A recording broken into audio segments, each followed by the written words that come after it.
Сәлеметсіңдер ме оқушылар? Бүгінгі біздің тақырыбымыз Python тілінің алфавиті және синтаксисі.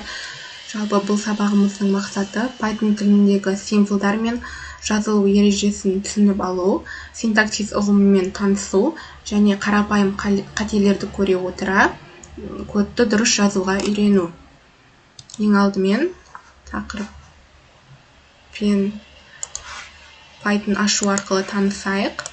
Жалпы синтаксис дегеніміз кодты дұрыс жазу ережесі.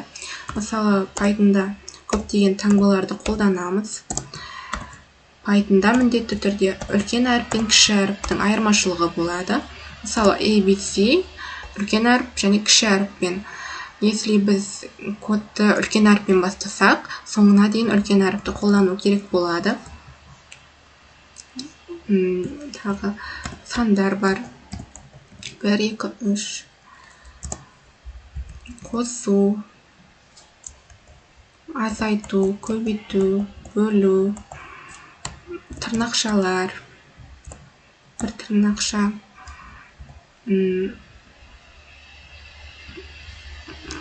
жақшалар. Жақшаны ашқан соң міндетті түрде жабу керек болады. Қос нүкте деген сияқты осындай таңбаларды қолданамыз. Ал келесіде біз есепке өтетін болсақ, print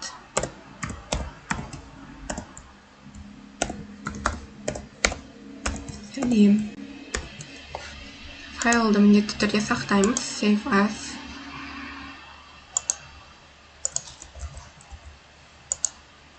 Сақтаймыз. Одан кейін ранға жібереміз. Неге қате шықты деп ойлайсыңдар? Дұрыс, жаңа айтып өткендей, print кішкентай әріппен жазылады.